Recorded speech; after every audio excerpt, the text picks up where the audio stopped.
Ndị be anyị ndewonu. Ọ bụ Ada Igbo na-ekwu na Igbo Media. N'Igbo Media, anyị na-ewetara unu ọtụtụ ozi gbasara ihe na-emegasị na Biafra land, n'ala Igbo na mba ndị ọzọ.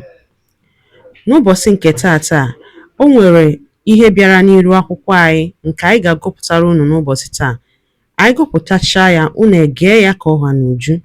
Ị ga-esie ya, ị drọpụọla your comment, like kwa this our video and gbasakwa ya ka o ruo ụmụnna anyị n'ebe dị iche iche arụ. This is a very mind-blowing speech from Aisha Yesufu to Ndigbo Biafrans. This will shock you. Ihe a bụ ozi nweta tata na from Igbo Media. Ị ga-esie ya bụ ozi, gba mbọ gwa ya iche ma mekwa ka ozi alụtụ ụmụnna anyị n'ebe dị iche iche aka. Ngwa gere ya ka ọha n'uju. A vote for Peter Obi is not for a vote for Igbo people. You understand? So all of this, yes, now we will show them. And then some people saying that, oh, by February, we will shock them. You're already in shock. Who are you shocking? When you're voting for Peter Obi, it's not about saying, oh, it's about Igbo people. No, this is not about Igbo people or Christian or a male or whatever. It's about competence, character and capacity. And that's all the focus should be all about. Nothing more, nothing else. And if you think that you're coming out to say that, oh, Igbo people this, Igbo people that, and you want to cut your nose to spite your face, I hope I got that right. Well, the joke is on you. Because I want us all to understand, in this Nigeria, if there's any region or any group of people, let me not use region now, if there's any group of people that can withstand whatever hardship Nigeria has to give more than any group, I think it's the Igbo people. I might be wrong, but that's my opinion. They have a lot going for them. It's should I say one of the most economically empowered group of people in terms of diversity. Know that, oh, the richest man might not be from there, the richest man in Africa might not be from there, and all of that. But it's the kind of people that, you know, in terms of economic advancement on a whole, they have it a lot. In terms of the economy of the nation, they have it a lot. You go to my village that I'm not able to do anything, I will look at it, I'm like, this place, there's nothing to do, there's no business.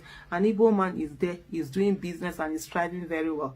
There is no place you will go to in Nigeria, you will not see an Igbo man doing very well. There's no place, and I might go ahead to even say no town in the world you will go to, you will not see an Igbo man doing something. So this attitude that, we will show the Igbos by not voting Peter Obi, for that I see some of you giving. Honestly, it's as foolish can be. Honestly, if that's your reason. Oh, I want to show. The only person you are showing you is yourself. Because like I said earlier, if there's any tribe that is wired to actually survive no matter what kind of bad governance and suffering that Nigeria can deal with, it's the Igbos. They've seen the hardship of Nigeria. They've seen Nigeria at its worst. There is no tribe up till now that has gone through what the Igbos have gone through in terms of that Biafran war. And guess what? You know, when you go through so much adversity, you learn. And you build shockers that will absorb any other thing that will be brought in. The rest of us, we don't have such shockers. And I tell you, the Ozomena, never again, and the apprenticeship system is something that they have used a lot to help themselves. You and I, which apprentice system we get? If I come out now, go somewhere, say, hey, I be a dope brother, you go look me. Or now you go meet somebody, say, hey, I be a sister, you go look you. Or I be a brother, you go look you. Or the one that would say, hey, I am Nupe brother, you go look you. We don't really have that for most of us, but they do. So I don't know where this mentality is coming from, where it's like, oh, I'm going to show the Igbos and this one, oh, we'll meet, they will see us, we'll shock them by February, we'll do all of that. That has no place anywhere.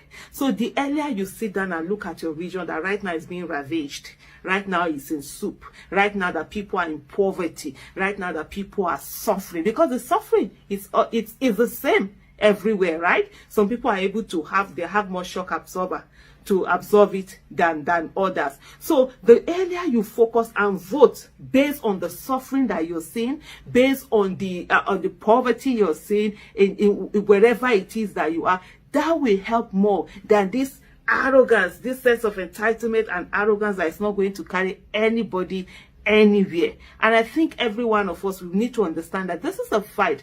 2023 election is actually election for survivor. We are fighting for our lives here.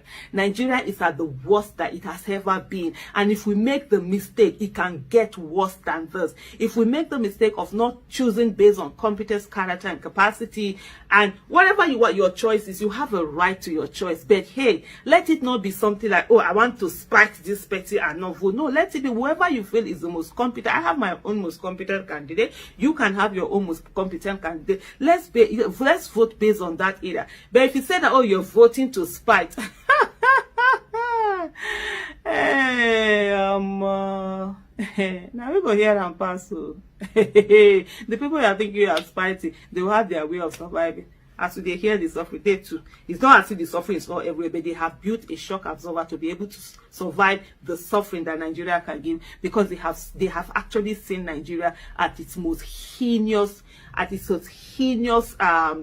capacity, and unleashing everything. I mean, having seen people, you just imagine someone's everything being taken away from the person, and they just give you 20 pounds, and you have to build up from there. And over half a century, they've built themselves back. So they have a resilience that the rest of us don't have. I just want to let you know that when you're thinking of Peter Obi, you're not thinking Igbo. This is not about Igbo or Christianity or whatever. This is about competence, character, and capacity, and the courage. And of course, citizens being able to make demands and criticize and hold whoever gets into office accountable. So forget all of that things like, oh, I will show you, I will show them. Poverty has already shown us. Insecurity has already shown us. The terrorists are showing us already. So the thing that we need to do is to come together and choose a person that can really do the job, not the person that... Daalụ nne maka isonyere anyị n'iru akwụkwọ n'ụbọchị tata na Igbo Media. Ọ bụ na ihe anyị na-ewetara gị dị gị mma, gbaa mbọ gbasaa ozi a ma mekwa ka ozi a rute ụmụnna anyị n'ebe dị iche iche aka. Ngwa ka ọ dị.